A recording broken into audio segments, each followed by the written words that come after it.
இந்த மாதத்தின் வாக்கு. நிறைய வேலைகள் தான், அதன் மத்தியிலும் தேவ சமூகத்தில் உட்கார்ந்து ராத்திரியிலே நான் ஆண்டவர்கிட்ட வசனங்கள் கேட்டு ஜெபிக்கும் பொழுது ஒரு வசனத்தை எனக்கு காண்பித்தார். மார்க் எழுதின சுவிசேஷ புத்தகம் அதனுடைய 35ஆம் அதிகாரம் 34ஆம் வசனத்தை வாசிங்க. மார்க் 5:34. அவர் அவளை பார்த்து, மகளே, உன் விசுவாசம் உன்னை ரட்சித்தது, நீ சமாதானத்தோட போய் உன் வேதனை நீங்கி சுகமாயிரு. ஆமேன். நம்மை சுகமாய் வாழ பண்ணுகிற தெய்வம். ஆமேன் சொல்லுங்களேன். எத்தனை பேர் இந்த வசனம் எனக்கு தான் பாஸ்டர்? ஆமேன். உன் வாழ்க்கையில் இருந்த வேதனைகள், உன் வாழ்க்கையில் இருந்த சமாதான கேடுகள்லாம் நீங்கி கர்த்தர் சுகமாய் உன்னை வாழ வைப்பதற்கு தொடங்குகிற மாதம் இந்த மாதம். ஆமேன். அதனால இந்த மாதத்துல தைரியமா இருங்க. உங்க வாழ்க்கையில எல்லா துக்க நாட்கள் ஒரு பாட்டு இருக்குல்ல, இனி எல்லாம் சுகமேன்னு ஒரு பாட்டு இருக்கு. அப்படி உங்க வாழ்க்கையில எல்லாவற்றையும் தேவன் சுகமாய் மாற்ற போறார். ஆமேன். ஒரு மனிதனை தேவன் ரட்சித்ததே எதற்கு தெரியுங்களா? வேதனை இல்லாத சுகமான வாழ்க்கை வாழும்படி தான் ரட்சித்தார். அதற்காக தான் உலகத்தில் இருக்கிற பல கோடி ஜனங்களை விட்டு தன் ஜனத்தையே அவர் தெரிந்தெடுத்து கொண்டு வந்து எவர்களை அழைத்தாரோ, எவர்களை முன்குறித்தாரோ அவர்களை மகிமையான வாழ்க்கை வாழ வைத்திருக்கிறார் என்று ரோமர் 8:30 சொல்கிறது. ஆனா இந்த அழகான வாழ்க்கைய கவனிங்க, அழகான வாழ்க்கைய, ரொம்ப அற்புதமா சுகமா வாழ வேண்டிய ஒரு வாழ்க்கைய அலங்கோலமா மாத்திக்கிறோம். நம்மள அலங்கோலமா மாத்திடுறோம். பிசாசுக்கு இடம் கொடாமல் இருங்கள்ன்றதுக்கு வசனம் என்ன தெரியுமா? சின்ன வயசுல உங்களுக்கு ஞாபகம் இருக்கா தெரியல, இப்பதான் புக்கிங் சினிமா டிக்கெட்லாம், அப்பெல்லாம் புக்கிங் கிடையாது. 2 இரும்பு கம்பி போட்டு வச்சிருப்பாங்க. அந்த கம்பியில தான் நீங்க போகணும் சினிமா தியேட்டருக்கு. அதெல்லாம் புது படம், ரஜினி படம்லாம் ரிலீஸ் ஆயிடுச்சுன்னு வச்சுங்களேன், எங்க இருந்து அந்த சந்துல வந்து பூர்வானுங்கன்னு தெரியாது. தெரியுமா உங்களுக்கு? செம சண்டை நடக்கும். என்ன பிரதர், ஓய் யாரா பூந்தவனை கண்டுபிடிக்க முடியாதீங்க. அப்படிதான் ஒரு மனிதனுடைய வாழ்க்கையில அவன் சுகமாய் வாழ வேண்டிய பாதையில பிசாசு உள்ள பூந்து என்ன பண்றான்னு கேட்டீங்கன்னா, அவன் குணத்தை கோலமாக்கி, அவன் சுபாவத்தை மாத்தி, அவனை கோபக்காரனாக்கி, அவனை சந்தேகப்படுறவனா மாத்தி, சுகமாய் வாழ வேண்டிய வாழ்க்கையை சத்துரு என்ன பண்றான்னு கேட்டீங்கன்னா கெடுத்து போட்டுறான். நான் சொல்றேன், கடந்த நாட்களில் உங்க வாழ்க்கையில எந்தெந்த பகுதிகளிலே எந்தெந்த காரியத்தில் வேதனை அடைந்தீர்களோ, வருத்தத்தை சந்தித்தீர்களோ, சுகத்தை இழந்தீர்களோ, இந்த மாதத்துல கர்த்தர் சொல்றாரு, நான் உன்னை சுகமாய் வாழ பண்ண போறேன். நம்பனாமேன்னு சொல்லியிருப்பீங்க. இந்த மாதம் உங்களுக்கு என்ன மாதம் தெரியுமா? கர்த்தர் உங்களுடைய சமாதானத்தை கெடுத்த காரியங்களை அகற்றி, உங்களை வேதனைப்படுத்தின காரியங்களை அகற்றி சுகமாய் வாழ பண்ண போற மாதம். ஆமேன். பாருங்க, நம்ம பிள்ளைங்க இருக்கிறாங்க, அந்த பிள்ளைங்கள் எல்லாம் பார்த்து பார்த்து பார்த்து வளர்க்குறோம். அந்த பிள்ளைங்களுக்கு இப்பவே 5-7 வயசாவது ஒரு இடம் வாங்கினோம் பாஸ்டர். எத்தனை பேரண்ட் என்கிட்ட சொல்றாங்க தெரியுங்களா? ஏன் தெரியுமா? அவங்களுக்கு ஒண்ணு தெரியும், நான் நிறைய வேதனைகள் பட்டு, நான் நிறைய பாடுபட்டு இந்த பாதையை வந்திருக்கிறேன். நான் பட்ட வேதனைகளும், நான் அடைந்த சமாதான கேடுகளும், நான் அடைந்த துன்பங்களை என் பிள்ளைங்க என்ன பண்ணக்கூடாது, அடையக்கூடாது பாஸ்டர். அங்கே கிராமத்தில் இப்படி சொல்லுவாங்க, பாஸ்டர் நான் நல்லா இருக்கும் போதே என் 3 பிள்ளைங்க நல்லா வாழறத செத்துட்டு பார்த்துட்டு செத்துட்டா போதும் பாஸ்டர், எனக்கு வேற எந்த ஆசை இந்த உலகத்தில் என்னவாங்க. அவங்களுக்கு என்னன்னா, அந்த பிள்ளைகள் நல்லா வாழ்வதை பார்ப்பது எனக்கு சுகம்ன்றாங்க. ஆமீன் சொல்லுங்களேன். நான் சொல்றேன், பொல்லாதவர்களாகிய நாம் நம் பிள்ளைகளுக்கு நல்ல ஈவை தரும்போது பரமபிதா அதை காட்டிலும். ஆமீன். அதுக்காக தாங்க ஜீவனை கொடுத்தாரு. நம் பாவிகளா இருக்கையில் கிறிஸ்து இயேசு நமக்காக மரித்ததினாலே தன்னுடைய அன்பை என்ன பண்ணாராம், விளங்க பண்ணினார் என்று ரோமர் 5:8 எழுதி வைத்துக்கே. காளி கோயில் பக்கத்துல அநாத ஆசிரமம் இருந்ததான் பாருங்க, கல்கத்தால. அருமையான அன்னை தெரேசாவுடைய ஆசிரமம் ஆரம்பிச்சப்போ, அப்ப அந்த காளி கோயில் எதிர்ப்பாளர்களை இந்த அம்மாவுக்கு ரொம்ப எதிராகி, ஒரு நாள் ரொம்ப வயலண்ட் ஆகி பயங்கரமான ஆயுதங்கள் கத்திகளோடு அது வந்து வாசல்ல நின்றுட்டாங்களாம். இந்த அம்மாவை இன்னைக்கு கொன்னே ஆகும், என்ன ஆனாலும் சரிதான் அப்படின்னு RSS வந்து நின்றுட்டாங்களாம். RSS நீங்க சாதாரண இயக்கம் நினைச்சிடாதீங்க, 150 ஆண்டு கால இயக்கம், திட்டமிட்டு செயல்படுற இயக்கம். அப்போ அம்மா பிரேயர்ல இருக்காங்க, வந்துருவாங்கன்னு சொன்னோன்னா அந்த அம்மா ரெடியா வந்துட்டாங்களாம். ரெடியா வந்து என்னை கொள்ளுங்க, என்னை கொண்டு போயாங்க. ஆனா உள்ள இருக்கிறவங்க இப்பதான் அந்த புண்ணெல்லாம் கொஞ்சம் கொஞ்சமா ஆறி, அந்த குஷ்டரோகிகள்லாம் ஒரு சுகமான வாழ்க்கை உள்ள வாழறாங்க. அவங்க சுகமா வாழறதுக்கு நீங்க என்ன கொன்னாலும் பரவாயில்லன்னு சொன்னாங்க. ஆமீன் சொல்லுங்களேன். இதுதான் இயேசு கிறிஸ்து. என்ன தெரியுங்களா, நான் என்ன இந்த பூமிக்கு வந்து பலியாய் ஒப்பு கொடுத்தது எதுக்கு தெரியுமா? என் பிள்ளைங்கள் சுகமா வாழணும். ஆமீன். அவனுங்கெல்லாம் அலண்டு போயிட்டானுங்களா. என்னன்னா, உள்ள இருக்கிறவன் யாரும் சொந்தக்காரன் இல்ல, இந்த அம்மாவோட பிள்ளைகள் இல்லை, யாருன்னே தெரியாது. நம்பூர் ஜனத்துக்கு இந்த அம்மா எங்கிருந்தோ வந்து உயிரையே கொடுக்கிறேன்னு சொல்றாங்களே, இதுதான் ரியல் அன்பு. அன்றைக்கே நிறைய பேர் தொடப்பட்டாங்க. நீங்க ஆமேன்னு சொல்லுங்க. நான் இப்படி சொல்றேன் கவனிங்களேன், நம்ம வாழ்க்கையில நாம் சுகம் அடைவதற்காக தேவன் எல்லாவற்றையும் கொடுத்து விட்டார். நீங்க ஐஸ்வர்யம் அடையும்படி அவர் தரித்திரரா மாறினார். நீங்க துக்கப்படக்கூடாது என்று அவர் துக்கத்தை சந்தித்தார். இப்படி தேவன் எல்லாவற்றையும் நமக்கு கொடுத்துட்டு போனாலும் நம்ம என்ன பண்றோம்னா, அந்த சுகமான வாழ்க்கை வாழாம நம்ம நிறைய காரியங்கள் அலசடிப்படுறோம். ஆனா இன்னைக்கு கர்த்தர் சொல்றாரு, நிச்சயமாய் உன் சுக வாழ்வை நான் ஆசீர்வதித்து இந்த மாதத்திலிருந்து அதை துளிர்க்க பண்ணுவேன். ஆமென். இந்த மகளை பார்த்து சொல்றாரு, வாசிங்க திரும்பி அந்த வசனத்தை. அவளை பார்த்து, மகளே, இந்த சுக வாழ்க்கை வருவதற்கு அடிப்படை என்னன்னு கேட்டீங்கன்னா விசுவாசம். ஆமென். சில நேரத்தில் கவனிங்க, உங்களுக்குள்ள விசுவாசம் இல்லாம இருக்கும், உங்களுக்குள்ள விசுவாசம் இல்லாம இருக்கும். இந்த பொண்ணுக்குள்ள விசுவாசம் இருந்ததா அப்படின்னு கேட்டீங்கன்னா இவளுக்குள்ள இருந்த விசுவாசம். ரெண்டு விசுவாசம் இருக்கு ஒரு மனுஷனுடைய வாழ்க்கையில. ஒண்ணு, எனக்குள்ள விசுவாசம் இல்லைங்க, அவரை போய் நான் தொட்டா, அவரை தேடனா, அவரை பண்ணா எனக்கு சுகம் கிடைக்கும். அதனால தான் அவர் கேட்கிறாரு, நான் தொட்டதனால அல்ல, உன் விசுவாசம் உன்னை ரட்சித்தது. ரெண்டாவது ஒரு மனுஷனை சந்திச்சாருன்னா கேட்பாரு, இதை செய்ய எனக்கு வல்லமை உண்டு என்று நீ விசுவாசிக்கிறியா? அப்படின்னா என்ன அர்த்தம்னா, உனக்கு என்ன இல்ல, விசுவாசம் இல்ல. ஆமா ஆண்டவரே, உங்ககிட்ட இருந்து இது எனக்கு செய்ய முடியும் நம்புறேன் அப்படின்னு அவன் சொன்னானா, ரெண்டு தான் கேட்பார். நான் தொட்டதனால இல்ல, உன் விசுவாசம் உன்ன. ரெண்டாவது கேட்பாரு, இதை செய்ய எனக்கு வல்லமை உண்டு. அப்ப கவனிங்க, ஒரு மனிதனுடைய சமாதானமான வாழ்க்கை, ஒரு மனிதனுடைய வாழ்க்கையில வேதனைகள் நீங்கணும், அவன் சுகமா வாழணும்னு அடிப்படை என்ன வேணும்னு கேட்டீங்கன்னா விசுவாசம் வேணும். ஆமென். ஏன் வேதம் சொல்லுகிறது எபிரேயர் 11:6, விசுவாசம் இல்லாமல் தேவனுக்கு பிரியமாய் இருக்குது கூடாத காரியம். ஏனென்றால் தேவனிடத்தில் சேருகிறவன் தம்மை தேடுவர்களுக்கு பலன் அளிக்கிறார் என்று விசுவாசிக்கணுமா? என்ன விசுவாசிக்கணுமா? எனக்கு நான் ஆண்டவரை தேடுறேன், எனக்கு இதனால ஒரு பலன் உண்டு, நிச்சயமாய் கர்த்தர் என் வாழ்க்கையில எல்லாவற்றையும் மாற்றுவார் என்று கட்டாயம் உங்களுக்குள்ள என்ன பண்ணணும்? விசுவாசம் இல்லாம நீங்க வாழவே கூடாது. ஆமென் சொல்லுங்க. பொதுவா மனுஷங்க அவ்வளவு எளிதில் விசுவாச வாழ்க்கைக்குள்ள வந்து விடுவதில்லை. அவ்வளவு சீக்கிரம் நீங்க பல வருஷம் விசுவாசியா இருந்தா கூட வரதில்லை. சிலர் மாம்ச பலத்தை ரொம்ப நம்புவாங்க, சிலர் மனித பலத்தை நம்புவாங்க, சிலர் பொருளாதார பலத்தை நம்புவாங்க. இவைகள் எல்லாம் பயன் தராத போதுதான் கர்த்தரை தேடி வருவாங்க. இவளும் இப்படிதான் மாம்ச பலத்தை நம்பினா, இருந்த 12 ஏக்கரை வித்தா, வீட்டை வித்தா, லோன் வாங்கி பார்த்தா ட்ரீட்மெண்ட்டுக்கு, எல்லாமே வீணா போயிடுச்சு பாருங்க. அதனாலதான் வேதம் சொல்லுது, சிலர் ரதங்களை குறித்தும். ரதம்னா என்ன பாஸ்டர்? வேகமா ஓடுற அந்த வாலிப வயசு, பலன் இருக்கிற வயசு, அந்த ரதத்தை நம்பி ஓடுறது, வேகமா ஓடுறது. சிலர் குதிரையை நம்பி, அதிகாரம் உள்ள வலிமை நிறைந்தவர்களை நம்புவாங்க. சிலர் டாக்டர் கிட்ட போனா அப்படி ஆயிடும், இந்த எங்க மாமா கிட்ட போனா இப்படி ஆயிடும். ரதங்களை குறித்தும் சிலர் குதிரைகளை குறித்தும் மேன்மை பாராட்டுங்க. அவர்கள் எழுந்து நின்றார்களா? முறிந்து விழுந்தார்கள். இவள் முறிந்து விழுந்தவள், ரதங்களை நம்பி ஓடினவள், வயது இருக்கும் பொழுது குதிரைகளை நம்பி ஓடினவள் இவள். நான் சொல்லட்டுமா, இந்த டியூரேஷன் பீரியட் இருக்கு பாத்தீங்களா, இவன் நம்பி மனிதர்களை நம்பி, அதை நம்பி மருத்துவரை நம்பி ஓடின இந்த 12 வருஷ காலங்கள் அவள் பட்ட வேதனை, அவள் அடைந்த துயரம், அவர் அடைந்த அவமானங்கள், தாங்கொன்னா வேதனை, அந்த மனவலிகளை வார்த்தைகளால் சொல்ல முடியாது. ஏன் கேட்டீங்கன்னா அந்த டியூரேஷன் பிள்ளை. ஆனா ஆரம்பத்திலே இவளுக்குள்ள இந்த விசுவாசம் வந்து, இப்போ வந்துச்சு விசுவாசம். இது ஆரம்பத்திலேயே இருந்திருந்தா இந்த 12 வருஷம் சுக வாழ்ந்திருக்கலாம். சகோதரன், நீ கர்த்தர் உங்களோட பேசுறாரு, நீ எந்தெந்த காரியத்தை நம்பி ஓடிக்கொண்டிருக்கிறாயோ அதெல்லாம் உன்னை வேதனைப்படுத்தும், அதெல்லாம் உன் சமாதானத்தை கெடுக்கும், அதெல்லாம் உனக்கு மன நிம்மதியை தராது. ஒரே ஒருவர் இருக்கிறார் உன் வாழ்க்கையில, எல்லாவற்றையும் தூக்கி போட்டுட்டு அவர் பாதத்தில் உட்கார்ந்து சொல்லு, ஆண்டவரே நான் எதையுமே நம்பல ஆண்டவரே, நான் நம்புகிறது உம்மாலே வரும் ஆண்டவரே, நான் நம்புகிறது உம்மாலே எனக்கு கிடைக்கும் ஆண்டவரே, நான் நம்புகிற சுகம் உங்க கரத்திலிருந்து தான் எனக்கு வரும். ஆமென். இந்த விசுவாச வாழ்க்கைக்கு ஒரு விசுவாசி வரணும். ஆமென் சொல்லுங்க. வயசு இருக்கும்போது பலத்தை நம்புவீங்க, ஆட்களுடைய பலம் இருக்கும்போது குதிரைகளை நம்புவீங்க. அதெல்லாம் நம்புறது தப்பா பாஸ்டர்? 100க்கு 200% தப்பு. அல்லேலூயா. அதெல்லாம் ஒரு நிழல். பாருங்க, நீ பகலெல்லாம் இங்க வெயில் அடிக்குது, சாயங்காலம் இப்படி வெயில் அடிக்குது பாருங்க. மனித நிழல்களை ஒருபோதும் நம்பாதீர்கள், கர்த்தர் ஒருவர் தான். ஆமென். இந்த விசுவாசம், அதுக்கு தாங்க சபை எதுக்கு முக்கியம் நினைக்கிறீங்க? பிரசங்கம் எதுக்கு முக்கியம் நினைக்கிறீங்க? ஆரோக்கியமான உபதேசம் அது எதுக்கு ரொம்ப முக்கியம் நினைக்கிறீங்க நீங்க? இதெல்லாம் ஏன் உங்க வாழ்க்கையில தீர்வுக்காக நீங்கள் எங்கே தேடி அலைந்தாலும் எங்கேயுமே உங்களுக்கு தீர்வு கிடைக்காது.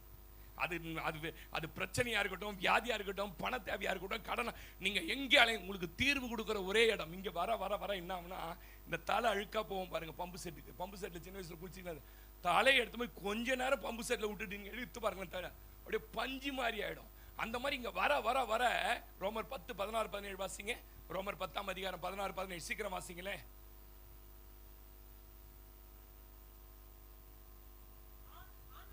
ஆனாலும் சுவிசேஷத்திற்கு எவ்வளோ சொல்லி தரம் பாருங்க. நம்ம சும்மா ஒரு மணி நேரத்தில் எவ்வளோ உங்களுக்குள்ள புகை வைக்க முடியுமோ புகை வைக்கிறோம் பாருங்க.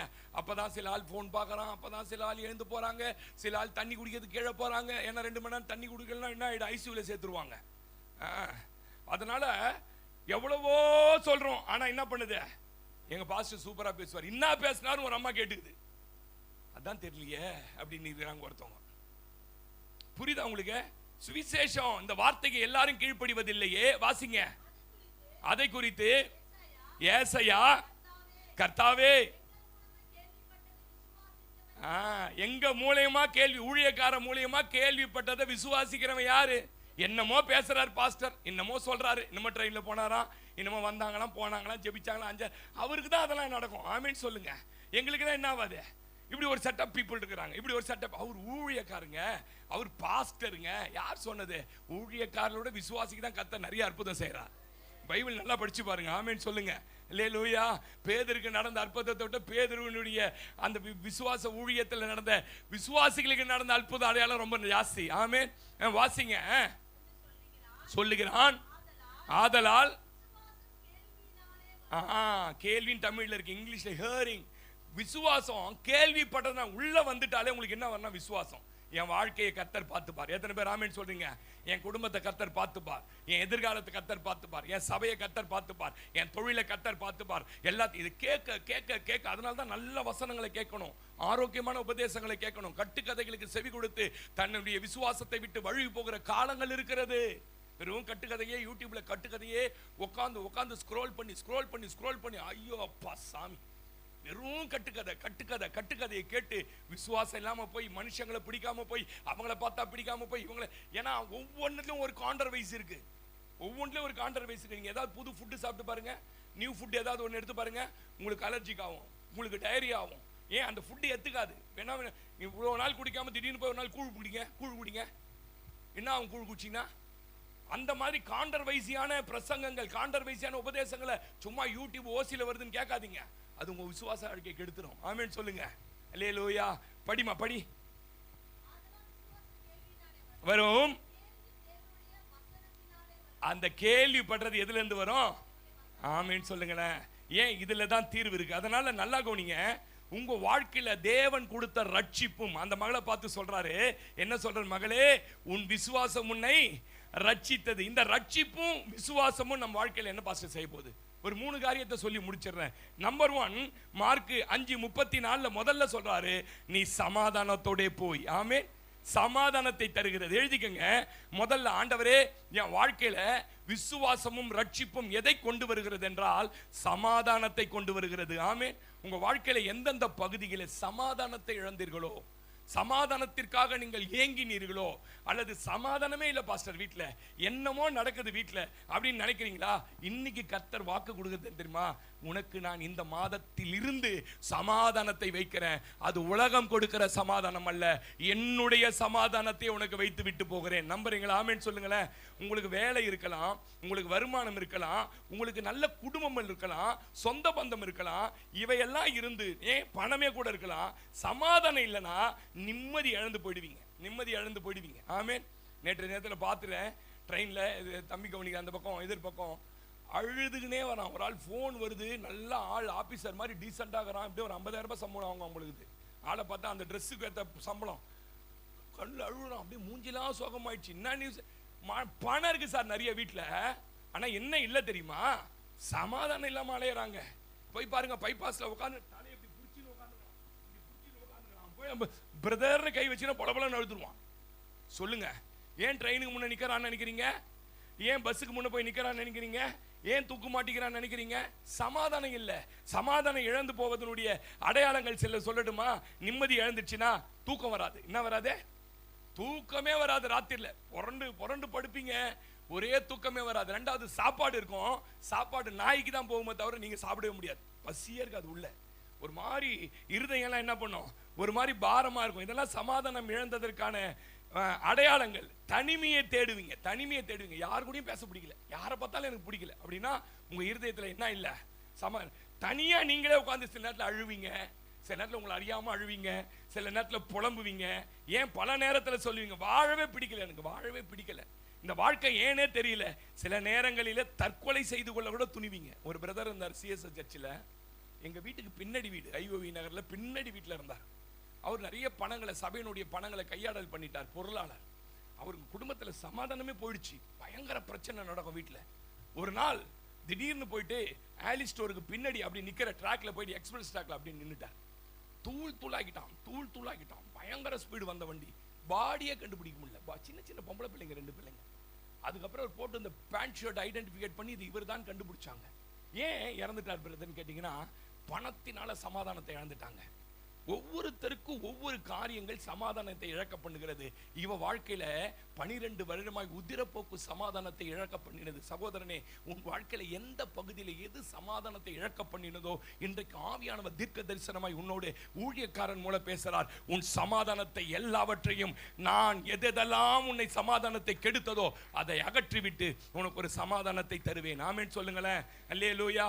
யாருன்னா சொல்றீங்களா, நம்ம மத்தியில வாழவே பிடிக்கல, எனக்கு சில நேரத்தில் முடிச்சுக்கலாம்னு நினைச்சேன் பாஸ்டர், சில நேரத்தில் நான் தனியா இருந்தாதான் எனக்கு பிடிக்குதுன்றீங்களா? இன்னைக்கு கர்த்தர் உங்க கூட பேசுறார். யோபு 5:24 வீடு எப்படி இருக்க போது வாசிங்க. யோபு 5:24 வாசிங்க, சீக்கிரம் வாசிங்க. உன்னுடைய கூடாரம், உன் கூடாரம் எப்படி இருக்கும்? உன் கூடாரம் எப்படி இருக்கும்? சமாதானத்தோடு இருக்க காண்பாய். உன் வாசஸ்தலத்தை விசாரிக்கும் போது இந்த குறைவு வந்தா கூட சமாதானம் கெட்டணும். தெரியுமா உங்களுக்கு? பணம் குறைவு வந்தா நம்ம முகத்திலேயே காட்டிடும். என்ன காட்டிட்டேன்? பிரதர் கிட்ட துட்டு இல்ல பொழுது. எப்படி சொல்றீங்க பிரதர்? மூஞ்சி டல்லாகுது. ஆமென் சொல்லுங்க. இன்னைக்கு சொல்றாரு, உனக்கு சமாதானத்தை மாத்திரம் நான் கொடுக்கல, எது உன் சமாதானத்தை குறைக்க பண்ணினதோ அது முழுவதுமாய் நிரப்பி நான் சமாதானத்தை தருவேன். ஆமென். ஏசாயா 32:18 இதெல்லாம் மனப்பாடமா டெய்லி ஜெபத்துல சொல்ல வேண்டியது. என் ஜனம், என் ஜனம் முதல்ல, you are my people. எத்தனை பேர் நம்புறீங்க? என் ஜனம் எங்கே தங்கும்? சமாதான தாபரங்களிலும் நிலையான வாசஸ்தலங்களிலும். எங்க இருக்கும்? இந்த வீட்டில் ஆள் இருக்கிறாங்களான்னு கேட்கணுங்க. அதாங்க வீடு. என்ன கேட்டீங்கன்னா, இந்த வீட்டில் இந்த எதிர் வீடு இருக்குல்ல, இந்த எதிர் வீடு இருக்குல்ல, ஏன் இந்த பாயம்மா வீடு இருக்குல்ல, என் மனைவி பேர் என்னன்னு தெரியாது, என் பேர் என்னன்னு தெரியாது, எங்களுக்கு எத்தனை பசங்கன்னு தெரியாது. எத்தனை பேர் நீங்க நம்புவீங்க? நீங்க வேணா போய் கேட்டு பாருங்க, அவர் பேர் என்னன்னு கேட்டு பாருங்க, தெரியாது. பையன் பேரு தெரியாது. யாருக்கிட்டையும் எதுவுமே வச்சுக்க மாட்டோம். எங்க வீட்டுக்கு நீங்க எப்பனா வந்தீங்கன்னா வீடு அமைதியா இருக்கும். ஒரு ஆளாலும் ஒரு மூலையில், பாஸ்டர் இது ஒரு வீடா பாஸ்டர் அப்படின்னு கேட்காதீங்க. அப்படி பழகிட்டோம். சரிதா? நம்ம வீட்டை பார்க்கும் போதே அக்கம் பக்கத்தினர் ரொம்ப அமைதியான வீடு, இது ஒரு சமாதான தாபரம் என்று சொல்லக்கூடிய அளவுல நம்முடைய வீட்டை கர்த்தர் வைப்பார். எத்தனை பேர் நம்புறீங்க? ஆமென் சொல்லுங்களேன். சமாதானமில் வாழ்கிற மனிதர்கள், குடும்பங்கள் நம்முடைய வாழ்க்கையில ரொம்ப அவஸ்தப்படுறாங்க. நான் நிறைய பேரை பார்த்துருக்கிறேன். சமாதானம் இல்லாம உங்க வாழ்க்கை இதுவரைக்கும் இருந்தா கர்த்தர் சொல்றாரு, சமாதானத்தை கெடுத்த எல்லா ஆவிகளையும் எல்லா பிரச்சனைகளையும் கர்த்தர் இந்த மாதத்திலிருந்து மாற்றுவார். ஆமென். நிறைய பேர் பிரச்சனை என்ன தெரியுமா? சமாதானமா வாழ முயற்சித்தாலும், அவங்க அதற்காக பிரயாசப்பட்டாலும், சில பிரச்சனைகள், சம்பவங்கள் தேடி வருது. அவங்கள தேடி வருது. அந்த நியூஸ் காதுல வருது, அந்த காரியம் வருது. அவங்க நல்லா சமாதானமா தான் இருக்கணும்னு முடிவு எடுக்கிறாங்க. அது சத்துரு கொண்டு வந்து போட்டுடுறான். உங்களுக்கு ஒரு ரகசியம் சொல்லி தட்டுமா? எந்த ஒரு மனிதன், எந்த ஒரு மனுஷி உங்க சொந்த பந்தம், நண்பர்கள் மத்தியில சமாதானம் இல்லாம வாழறாங்களோ, புருஷன் பொண்டாட்டி சண்டை எப்ப பாரு, பிள்ளைங்க சரியில்லை, புருஷன் குடிகாரன், இப்படி நிறைய பிரச்சனைகள் இருக்கு ஆளுங்க. பார்த்தீங்களா? இவன் சொந்தமா இருக்கலாம், அல்லது இவங்க நண்பர்களா இருக்கலாம். இவர்கள் உங்க வீட்டை தேடி வந்து உங்களை வேணுமுனே வந்து உங்ககிட்ட பேசி உங்க சமாதானத்தை கேட்டு போயிடும். அது வரைக்கும் நல்லா தான் இருக்கும் உங்க வீடு. பார்த்துருக்கீங்களா? நீங்க வருவாங்க, 2 நாள் இருப்பாங்க, இல்ல ஒரு அரை மணி நேரம் வந்துட்டு இருப்பாங்க. அன்னையிலேருந்து உங்க வீட்டில் சமாதானம் போயிடும். நான் சொல்லுங்க, 120ஆம் சங்கீதம் 6ஆம் வசனம் 7ஆம் வசனம் வாசிங்க. 120ஆம் சங்கீதம் 6, 7 வாசிங்க, சீக்கிரம் வாசிங்க.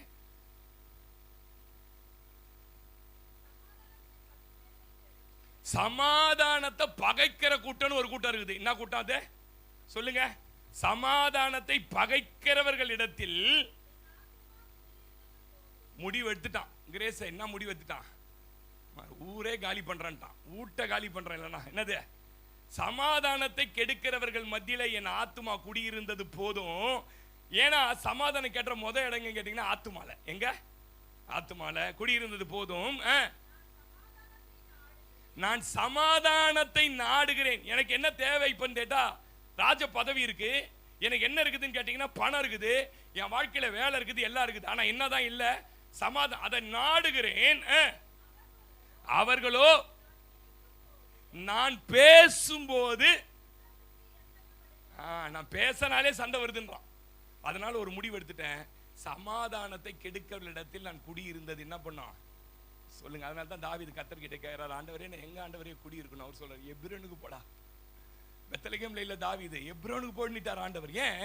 சமாதானத்தை கெடுக்கிறவர்கள் என்று நம்ம சுத்தி இருப்பாங்க. அது சொந்தமா இருக்கும், அம்மாவா இருக்கும், சித்தியா இருக்கும், அப்பாவா இருக்கும், மாமாவா இருப்பான், பெரியமாவா இருப்பான், எவனாவது ஒருத்தர் இருப்பான். ஆமீன் சொல்லுங்க.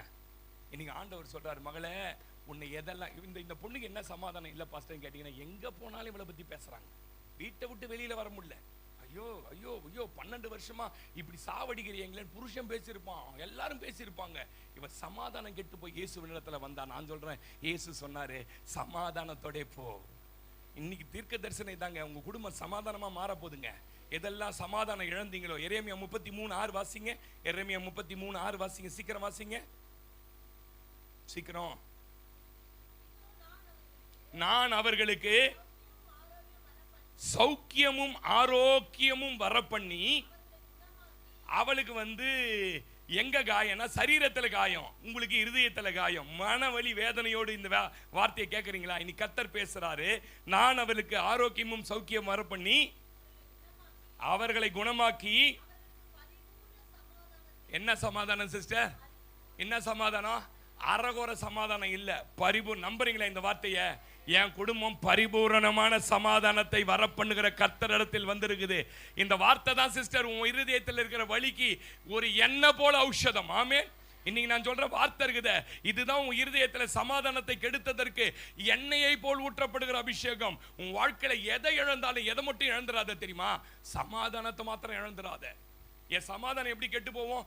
இது அது அது இப்பெல்லாம் எப்படி? நான் கூட ஆரம்பத்தில் அப்படி இருந்தேன், இப்ப சமீபத்தில் கூட இருந்தேன். இப்பெல்லாம் இருந்தேன், கொடுத்தீங்கன்னா செய்ய போறேன் ஆண்டவரே, இல்லைன்னா சேர்ல உட்காந்து பைபிள் படிச்சுட்டு போறேன். ஆமா தானே? கொடுத்தி ஒரு புள்ள கொடுத்தா கல்யாணம் பண்ண போறேன், இல்லையா? இல்ல, என்னனால நீங்க கொடுத்தாதான். அவர் கொடுக்காம நான் என்ன பிரயாசப்பட்டாலும் என்னது? உங்க வாழ்க்கையில எங்க பாருங்க, எந்த மனிதர்களையும் உங்களால மாற்ற முடியாது. எந்த மனிதங்க கேரக்டரையும் நீ 150 பிரசங்கம் இயேசுநாதரே இந்த சபையில 1.5 வருஷம் பிரசங்கம் பண்ணா கூட மனுஷன் குணத்தை மாற்ற முடியாது. நான் கண்டுபிடிச்சேன். அவங்க அவ்வளவுதான், இவங்க அவ்வளவுதான். நான் அதுக்காக என் சமாதானத்தை என்ன பண்ண மாட்டேன். அவ்வளவுதான். நீங்க தேளு பக்கத்துல பண்ணீங்கன்னா அது கொடுக்க தான், தூக்கி கொட்ட தான் செய்யும். ஏன் சொல்லுங்க? குணம். நீங்க தேளு ஒன்னா டீச் பண்ணுங்களேன். இயேசுநாதர் 3 வாரம் பிரசங்கம் பண்ணிட்டோம், தேலே தேலே தேலே தேலே, கொட்டாத தேலே, அது கொட்டும். நான் பேசுறது உங்களுக்கு புரியுதா? குடும்பத்தில் அப்படி இப்படிதான் இருக்கும் சில காரியங்கள். அவங்கள மாத்த முயற்சி பண்ணீங்கன்னா உங்க சமாதானம் கெட்டு போயிடும். ஆண்டவர் இங்க சொல்றார், நான் பரிபூர்ணமான எது வரைக்கும் பாஸ்டர் சமாதானம்? ஆதியாகமத்தின் புஸ்தகம் 15ஆம் அதிகாரம், ஆதியாகமம் 15ஆம் அதிகாரம் 15ஆம் வசனம் வாசிங்க. ஆதியாகமம் 15:15 வாசிங்க. நீ சமாதானத்தோட என்னமா எங்க சேருவ? பிதாக்களிடத்தில் சேருவாய்.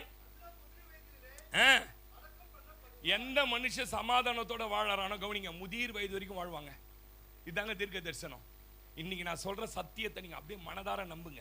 ஆண்டவரே, என் வீடு ஒரு சமாதான தாபரமா மாறப்போகுது, என் கூடாரம் சமாதான தாபரமாய், என் முதிர் வயது வரைக்கும் இந்த சமாதானத்தை ஒரு சத்ருவாலும் ஒரு மனுஷனாலும் என்ன பண்ண முடியாது, எடுக்க முடியாது. என் ஆத்மா சமாதானத்தை உங்களை தேடி ஒரு ஆள் சமாதானத்துக்கு எடுக்கிறாங்களா, கண்டுபிடிச்சிட்டீங்களா? அவங்களை எவ்வளவு அவாய்ட் பண்ண முடியும்? அது யாரா இருந்தாலும் அவங்கள நீங்க அவாய்ட் பண்ணிடுங்க. இந்த காரியத்தில் சமாதானம் கெட்டு போகுது, தூக்கம் கெட்டு போகுது, என்னால் சாப்பிட முடியல, என் மனசுக்கு ரொம்ப வேதனை இவங்க கொடுக்குறாங்க, இது ரொம்ப இவங்க கிட்ட நான் உறவு வச்சதுலேருந்து இவ்வளோ பிரச்சனையா இருக்குது அப்படின்னு தெரிஞ்சா அது எவ்வளோ காலம் பிறந்ததுலேருந்து ஃப்ரெண்டாக இருந்தால் கூட சரிதான். நீங்கள் கட் பண்ண மட்டும் கற்றுக்கல, கட்டாயமாக சொல்கிறேன், உங்கள் சமாதானத்தை இழந்துருவீங்க. அல்லேலூயா. இவளை சொல்றார், இது வரைக்கும் நீ சமாதானத்தை எதெல்லாம் இழந்தாயோ நீ போ, உனக்கு சமாதானத்தை தரப்போற. ஆமென்.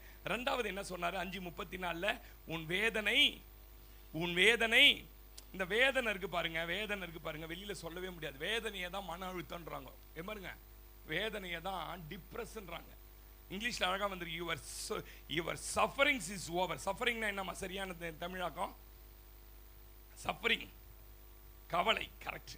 உன்னுடைய வேதனைகள் நீங்குகிறது. ஆமென். இவளுக்கு சரீரத்துல வேதனை, சிலருக்கு மனசுல வேதனை. எங்க வேதனை? சிலருக்கு மனிதர்களால் வேதனை. மனசுல யார் வேதனையை கொடுத்தவங்க? மனிதர்கள், சில நேரத்துல உறவுகள், சில நேரத்துல பிள்ளை. கிராமத்தில் ஒரு அக்கா ஒரு சிஸ்டர் சொல்லுவாங்க, பாஸ்டர் எனக்கு 2 பொண்ணுகளை கட்டி கொடுத்த நல்லா இந்த பையன் தான் பாஸ்டர் எனக்கு வேதனை. இப்படி சில மனிதர்கள் நம்முடைய வாழ்க்கையில வேதனையா இருப்பாங்க. பாருங்க, இந்த சமுதாயம் சோசியல் மீடியாலாம் பார்த்தா வேதனையா இருக்குங்க. சோசியல் குழந்தை, பிஞ்சு குழந்தைங்களெல்லாம் ஒன்றும் தெரியாது, அதுக்கெல்லாம் அரசியல் கற்றுக் கொடுத்து 5 மாசம் குழந்தை வயிற்றுல இருக்குதான். 5 மாசம் என் தலைவன் முதலமைச்சர் இந்த குழந்தைய கழிச்சிட்டு கழுத்தறுத்து செத்துருவன்றா ஒரு பொம்பளை. இது பார்க்கும்போது உங்களுக்கு வேதனையா இல்லை? ஒரு அம்மா வந்து கேட்டது, ஒரு மாற்றம் பாஸ்டர் அப்படின்னாங்க. உன்னை கல்யாணம் பண்ணி கொடுத்துக்கிற பொண்ணு வீட்டில் இருக்கும்போது இன்னொரு பொண்ணை கூட்டுன்னு உங்க வீட்டுக்கு உன் பையன் மருமகன் ரிசப்ஷன் போனா ஒத்துப்பியான்னு கேட்டேன். கிராமத்தில் கேட்டேன், ஒத்துப்பியான்னு கேட்டேன். சமுதாயத்தை கொஞ்சம் பாருங்க, வேதனை. சின்ன சின்ன பிள்ளைங்களுக்கு ஒன்றும் தெரியாத பிள்ளைங்க நஞ்சு ஊற்றி வச்சிருக்கிறானுங்க இன்னைக்கு உலகத்தில். வேதனை. சமுதாயத்தை பார்க்கும்போது வேதனை வருது.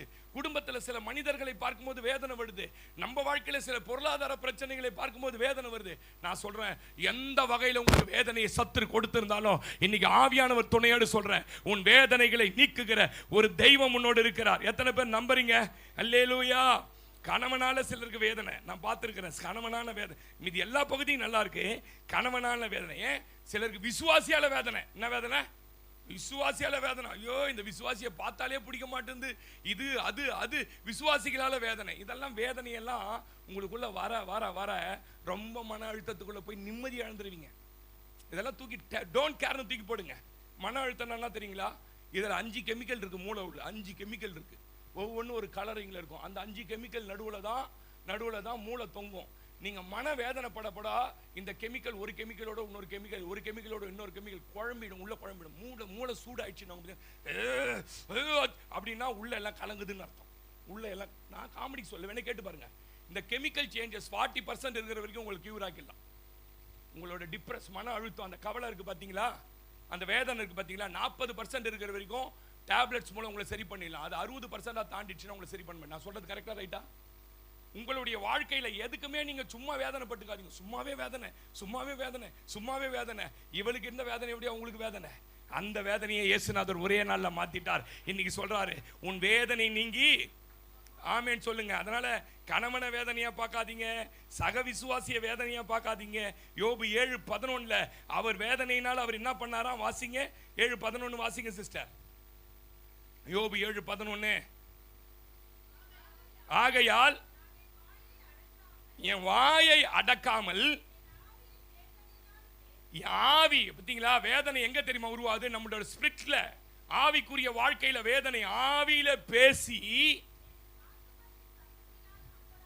பாஸ்டர் நான் இன்னைக்கு தான் பாஸ்டர் என் நிலைமை, என் ஆவி அப்படி ஒரு மாதிரி வேதனையா இருக்கு, என்ன வாய்ப்பு திறந்து பேச வைக்குதுன்னா உங்களோட தான் கர்த்தர் பேசுறார். நான் சொல்றேன், இன்றைக்கு வேதனைகளை கர்த்தர் நீக்க போறார்.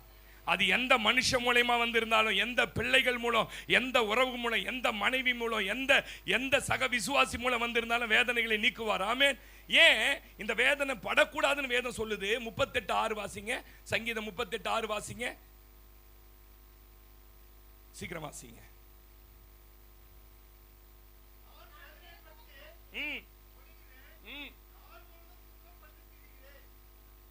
வேதனை என்னத்தை கொடுத்து தெரியுமா? வேதனை என்ன?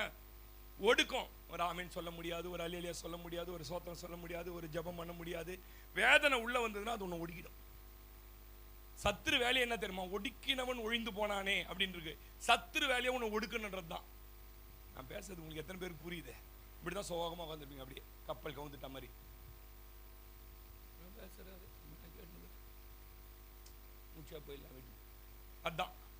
அதான் வேதனை. வேற என்ன வேதனை நினைக்கிறீங்க? அதான் வேதனை. ஒடுக்கும் வேதனை. அப்புறம் என்ன பாஸ்டர் பண்ணுது? வேதனை வந்தவன துக்கம் வந்துச்சு. சந்தோஷம், உங்கள் துக்கத்தை சந்தோஷமா மாத்துவேன் இயேசுநாதர் சொல்றாரு. ஆனா உன் சந்தோஷத்தை துக்கமாய் மாற்றுவேன் யார் சொல்றது? பிசாசு. கரெக்டா சொன்னீங்க. துக்கம் வந்துச்சு. அடுத்தது பிரதர், உள்ளக்கு என்ன வந்துச்சு? ஒரே எரிச்சல், இங்க வலிக்குதுன்றான் பாருங்க சில ஆளு. அல்சர் என்ன வந்துச்சு? உள்ள துக்கமும் டிப்ரெஷன் வந்தா அல்சர் வந்துடும். அப்புறம் அடுத்தது பிரதர், என்னன்னே தெரியல, நல்லா தான் சாப்பிட்றான், அப்படியே இந்த சுகர் பேஷண்ட் பார்த்துன்னு அப்படி ஆரோக்கியமே இல்லை. அப்புறம் காண்டாமிருகத்துக்கு ஒத்த பலன் உண்டு இந்த ஜனத்துக்கு யார் சொல்றான்? பிழையாம் சொல்றான். என்னை பலப்படுத்துகிற கிறிஸ்துவினால. ஆனா என்ன ஆச்சுன்னா இப்ப பலன் ஒடுங்கி போச்சு. எதனால தெரியுமா? வேதனை உள்ள வந்ததனால. நான் இன்னைக்கு சொல்ற மகனே, உன் வாழ்க்கையில கர்த்தருக்குள் சந்தோஷமாயிரு. அத்திமரம் துளிர் விடாமல் போனாலும், திராட்சை செடி பலன் தராமல் போனாலும், மந்தையில கிடை இல்லாமல் போனாலும், எது இருந்தாலும் நான் கர்த்தருக்குள்ள மகிழ்ச்சியா இருப்பேன். என்ன வேதனைப்படுத்த சத்துரு கொண்டு வருகிற காரியங்களை இக்னோர் பண்ணுவேன். ஆமேன் சொல்லுங்க. இவ சொல்றார் வேதனை நீங்கி. ஆமேன் சொல்லுங்களேன். அல்லேலூயா. ஒடுக்குகிறது, துக்கப்படுத்துகிறது, சந்தோஷத்தை இழக்க பண்ணுகிறது. இன்னைக்கு நான் சொல்றேன், உன் ஜபத்தை ரொம்ப நாள் பாஸ்டர் ரொம்ப வேதனைப்பட்டு ஜெபம் பண்ணிட்டு இருக்கேன் பாஸ்டர், ரொம்ப அழுது ஜெபம் பண்றேன், உபவாசம் எடுத்து. இன்னைக்கு உன் சத்தத்தை, உன் ஜபத்தை கர்த்தர் கேட்டார். அன்றைக்கு இஸ்ரவேலர்கள் ஒடுக்கப்படுகிற வேதனைகளை, குக்குரலை அறிந்து இறங்கி வந்த அதே தெய்வம் சொல்றாரு, இந்த மாதம் 1ஆம் தேதியில உன் வேதனைகளை மாற்றும்படி நான் இறங்கி வந்திருக்கிறேன். மத்தேயு 4:24 வாசிங்க. வேதனைய வியாதியோடு ஒப்பிட்டு பேசுறார் இயேசுநாதர். வாசிங்க மத்தேயு 4:24. அவருடைய கீர்த்தி சீரியா எங்கும் பிரசித்தமாயிற்று. அப்பொழுது பலவித வியாதிகளையும் வேதனைகளையும் அடைந்திருந்த. வியாதியும் வேதனையும் ஒண்ணுதான். ஹலோ, வியாதியும் வேதனையும் ஒண்ணுதான் பைபிளை பொறுத்த வரைக்கும். வெளில தெரிஞ்சாதான் வியாதி வந்துச்சுங்க இவர்கள். உள்ள வந்துட்டாலே அது வியாதி. இந்த பைபிள் வேதனைகளையும் அடைந்திருந்தவங்க யாரை தேடி வந்தாங்க? இயேசுவை தேடி வந்தாங்க. படிமா படி. சகல பிணியாளிகளையும், பிசாசு பிடித்தவங்களையும், சந்திர ரோகிகளையும், திமிர்வாதக்காரன், இது விளக்கணும் பெரிய விளக்கம் ஆயிடும், திமிர்வாதக்காரனையும் அவர் இடத்தில் கொண்டு வந்தார்கள். அவர்களை சொஸ்தமாக்கினார். எத்தனை பேர் நம்புறீங்க? இந்த காலையில உன் வேதனையை சொஸ்தமாக்குகிற, உன்னை வேதனைப்படுத்தின காரியத்தில் உங்களை விட்டு அகற்ற போறாரு, உங்களை சுகமாக்க போறாரு, நிம்மதியா வாழ வைக்க போறாருங்க. நான் விசுவாசமா சொல்றேன், நிம்மதியா வாழ போறேன். வேதனையே படாதீங்க. எதை பார்த்து வேதனையாகுது பாஸ்டர் சொல்லவே சொல்லாதீங்க.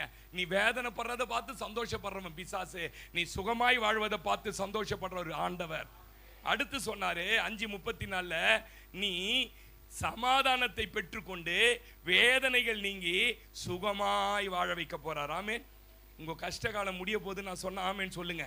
நீங்க சுகமா வாழ போற நாட்களை கர்த்தர் இந்த 1ஆம் தேதி தான் துவங்குறார். ஆமேன் சொல்லுங்களேன். சுகமான வாழ்க்கைன்னா என்ன பாஸ்டர்? உங்களுக்கு பிடித்தமான ஒரு வாழ்க்கை. நேற்று ஒரு பொண்ணுக்கு சோம் பண்ண போயிருந்தோம். நான் சரவணன் வந்திருந்தாரு. என்னதாமா உனக்கு பிரச்சனை? பிடிக்கல பாஸ்டர், அவரை எனக்கு வேணாம் பாஸ்டர் எனக்கு இப்படியா சொல்லுது. அம்மா இருமா, அவங்க வீட்டுக்காரங்க கேட்கட்டும் பாஸ்டர், எனக்கு பிடிக்கல பாஸ்டர் அவர், எனக்கு நீங்க இது குழந்தைங்க பிடிக்கல பாஸ்டர் எனக்கு அப்படின்னா அந்த வாழ்க்கை அதுக்கு பிடிக்கலன்னு அர்த்தம். அந்த பிடிக்காத வாழ்க்கை வாழும்போது சுகமா வாழ முடியாது. அது டிக்ஷனரியில் என்ன போட்டு, உங்களுக்கு பிடித்தமான ஒரு வாழ்க்கை. ஆமேன். 12 வருஷம் நீ பாடாப்பட்டுட்ட, இப்போ உனக்கு பிடிச்ச மாதிரி வாழ. 12 வருஷம் எங்கெல்லாம் போக முடியாதோ அந்த பிடிச்ச இடத்துக்குலாம் போ. ஆமேன் சொல்லுங்க. 12 வருஷமா நிறைய பேரை பார்க்காம இருந்துட்ட, எல்லாரையும் போய் பாரு. ஆமேன் சொல்லுங்க. அதுதான் சுகமாய் வாழ வைக்க போறாரு. ஆமேன். உங்களுக்கு பிடிச்ச மாதிரி ஒரு லைஃப் வாழ்க்கை தர போறாருங்க. எவ்வளவுதான் ஆமேன் சொல்லுவீங்களா? உங்க பிடித்தமானவர்களோடு இருக்க போறீங்க. ரொம்ப முக்கியம் என்ன தெரியுங்களா? ரொம்ப மனசுக்கு ஒரு ஆளை பிடிச்சுன்னா அவங்க கூட இருந்தாலும் உள்ள சந்தோஷமா இருக்கும். பிடித்தமானவர்களோடு இருக்க வைக்க போறாரு. ஆமேன். பிடித்த விஷயங்களை செய்து சுகமா வாழ போறீங்க. நீங்க நம்மன ஆமேன் சொல்லுங்க. எப்படி பாஸ்டர் இந்த பிடித்தமான வாழ்க்கை, பிடித்தமான ஒரு லைஃப், சுகமான வாழ்க்கை வரும்னா, நகோமி சொல்றா ரூத் 3:1, என் மகளே நீ என்னை நம்பி வந்து விட்டபடியால். வாசிங்க 3:1. நகோமி ரூத் 3:1 வாசிங்க. பின்பு அவள் மாமியாகிய நகோமி அவளை நோக்கி, என் மகளே, மகளே, தாயே, ஸ்திரியே அப்படின்னு வருதுன்னா அதெல்லாம் சபையை குறிக்கிறது. இது நகோமி சொல்லல, இயேசு சொல்றார் உங்களை பார்த்து, நீ சுகமாய் வாழ்ந்திருக்கும்படி நான் உனக்கு சௌக்கியத்தை தேடாதிருப்பேனோ. ஆமே. இப்பதான் ஐடியா கொடுக்குறா. இந்த சுகமான வாழ்க்கை உனக்கு வரணும்னா, உன் மன வேதனை நீங்கன்னா, உன் வறுமை நீங்கணும்னா, உன் கடன் மாறணும்னா, உன் பிரச்சனை மாறணும்னா, இன்னைக்கு ராத்திரி போ. போவாஸ்னு ஒரு மனுஷன் இருப்பான், அவனுக்கு மேல ஒரு போர்வை இருக்கும். ஆமேன்னு சொல்லுங்க. அந்த போர்வை உள்ள போய் பூந்துக்குவான். நீ அந்த போர்வை உள்ள பூந்துட்டீனா உனக்கு சுக வாழ் வந்துடும்.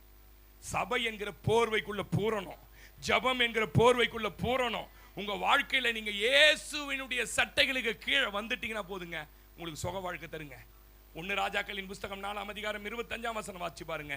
1 ராஜாக்கள் முடிக்கிற 1 ராஜாக்கள் 4:25 வாசிங்க.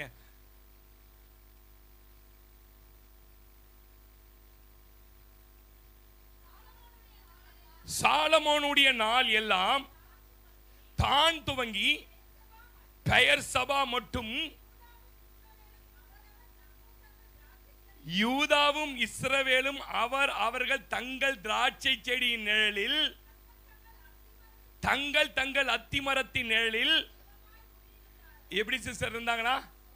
என்னென்ன செடி? 2 செடி சொல்லுங்க. என்னென்ன செடி சொல்லுங்க? திராட்சை செடி என்பது யார்? இயேசு. யோவான் 15:15 நானே. நீங்க யாருக்கு கீழே வந்துட்டா, யார் நிழலு கீழே வந்துட்டா போதும் தெரியுமா? இயேசுவோட நிழலுக்குள்ள வாங்க. கொஞ்சம் விடுங்க, கொஞ்சம் மனுஷ நிழலாம் விடுங்க, நிலையற்ற நிழல்களை விடுங்க, மனுஷங்களை நம்புறதை விடுங்க. சிலர்லாம் சப்போர்ட் பண்றதுக்கு சில ஆட்கள் இருந்தா அவன் அண்ணாவா இருந்தாலும் சரி தான், அவனை இதெல்லாம் விடுங்க, கொஞ்சம் விடுங்க. மனுஷ நிழலை விட்டுட்டு சொன்னா நானே திராட்சை செடி. இன்னைக்கு சொல்ற அத்தி மரத்தின் நிழல்லாம் என்ன தெரியுமா அர்த்தம்? உன்னுடைய ஆவிக்குரிய காரியம். அத்திமரம்னாலே ஆவிக்குரிய காரியம். உன்னுடைய ஜெப வாழ்க்கை. ஆமென் சொல்லுங்க. உன் ஆவிக்குரிய தன்மை, உன் ஆராதனை, உபவாசம், உன் சபை வருக, வசனத்தை மட்டும் நம்பி வாழற வாழ்க்கை இருக்க, இதுதான் அத்திமரம். இது 2த்திலையும் நீ வந்துட்டீனா சுகமான வாழ்க்கை. எத்தனை பேர் நம்புறீங்க? எது வரைக்கும் மனுஷனுடைய சட்டையை நம்பி போறீங்களோ அது வரைக்கும் சுகம் கிடையாது. இன்னைக்கு கர்த்தர் பேசுறார், மகளே நீ போ, சுகமாய் வாழ்வேன். நான் விசுவாசிக்கிறேன். அந்த 12 வருஷம் பெருமாடு உள்ள ஸ்திரீ கதை பைபிள் அதோட முடிஞ்சு போச்சு. அதுக்கப்புறம் அந்த மக வாழ்க்கை எவ்வளவு கம்ஃபர்ட் ஜோனுக்கு வந்திருக்கும் தெரியுங்களா? அவ பார்க்கறவங்க கிட்ட எல்லாம் சொல்லியிருப்பா, 12 வருஷம் படாத பாடுபட்டேன், சமாதானம் இல்லாம அழைந்தேன், வேதனையோடு அழைந்தேன், நிம்மதி இல்லாம சுகம் இல்லாம அழைஞ்சேன். என்னை ஒருவர் தேடி வந்தார், அவர் எனக்கு சமாதானத்தை தந்தார். சமாதானத்தை தந்ததில் வேதனைகளை நீக்கினார். ஆமேன்னு சொல்லுங்களேன். இன்னைக்கு நான் சொல்றேன், உங்க சுக வாழ்க்கை சீக்கிரம் துளிர்க்க போதுங்க. நீங்க அப்படி வாழணும்னு ஆசைப்படுறேன். ஆமேன். உங்களுக்கு நீங்க ஆசைப்பட்ட வாழ்க்கை நிச்சயமா வாழ போறீங்க. நீங்க எந்த வாழ்க்கை வாழணும்னு ஆசைப்பட்டீங்களோ, யார் கூட வாழணும், இப்ப கல்யாணம் நாளைக்கு சொல்ல, இது வேற டேஞ்சரா போகுது. பாஸ்ட் பிரசங்கம் பண்ணிட்டாரு ஆசைப்பட்ட ஆளோட வாழணும்னுட்டு. அந்த நாள கவனிங்க, ஆசைப்பட்ட வாழ்க்கை, ஆசைப்பட்ட வீடு, ஆசைப்பட்ட கார், இதெல்லாம் கர்த்தர் தருவாருங்க. அதுக்கு பேர் தாங்க சுகமான வாழ்க்கை. ஆமென். அதனால இன்னைக்கு தைரியமா போங்க. என் இயேசு என் வேதனைகளை நீக்கி என் துக்கங்களை மாற்றி எனக்கு ஒரு சுக வாழ்க்கையை தந்துட்டார். எல்லாம் கண்களை மூடலாமா? ஹல்லேலூயா. உந்தன் சிறகுகளின் நிழலில் என்றென்றும் மகிழ செய்வி, உங்க சிறகுகளின் நிழலில் என்றென்றும் மகிழ செய்வி, தூயவரே என் துணையா. அப்படியே எழுந்து நிற்போம். துதிக்கு பாத்திரரே, தூயவரே என் துணையாளரே, துதிக்கு பாத்திரரே, ஆராதனை உமக்கே, ஆராதனை உமக்கே, ஆராதனை உமக்கே, ஆராதனை உமக்கே, எங்கள் ஆராதனை உமக்கே, இயேசு ராஜாவுக்கே ஆராதனை உமக்கே, ஆராதனை உமக்கே, ஆராதனை உமக்கே. எங்கள் அன்பின் ஆண்டவரே, இந்த பிள்ளைகள் எந்தெந்த காரியத்தில் சமாதானத்தை இழந்து வாழ்கிறார்களோ, எந்தெந்த காரியத்தில் அவங்க மனவேதனைப்படுகிறதோ, எந்தெந்த காரியத்தில் சுகத்தை இழந்து போயிருக்கிறாங்களோ, அவை எல்லாவற்றுக்கும் இந்த நாளில் உங்க வார்த்தை தான் ஆண்டவரே மருந்து. அதுதான் ஆண்டவரே ஸ்தோத்திரம். ஆண்டவரே கீலேயாத்தின் பிசின் தைலம். ஆண்டவரே ரணத்தை ஆற்றுகிற அந்த வார்த்தைகள் இன்றைக்கு பிள்ளைகளோடு இருந்து அந்த 12 வருஷமாய் பெரும் பாடுபட்டு மரண அவஸ்தைப்பட்டு தன்னுடைய நம்பிக்கை எல்லாம் இழந்து போய், ஆண்டவரே தன் ஆஸ்திகளை இழந்து போய், மனித நம்பிக்கைகளை ஆண்டவரே எல்லாம் இழந்து போய், ஆண்டவரே உம்மை தேடி வந்தது போல இந்த 1ஆம் தேதி வந்திருக்கிறாங்கப்பா. எங்க மேல உங்க கிருபை உள்ள கரம் இருக்கட்டும். இந்த மாதம் முழுவதும் பிள்ளைகளுக்கு ஒரு குறைவில்லாம எல்லா தேவைகளையும் சந்தித்து ஆச்சரியமாய் ஆண்டவரை நீங்க நடத்தும்படி ஜெபிக்கிறோம். கிருபையில ஒப்பு கொடுக்கிறோம். பெரிய காரியங்களை செய்யுங்க. ரத்தம் ஜெயம். இயேசு கிறிஸ்துவின் நாமத்தில் பிதாவே, ஆமென். அப்படியே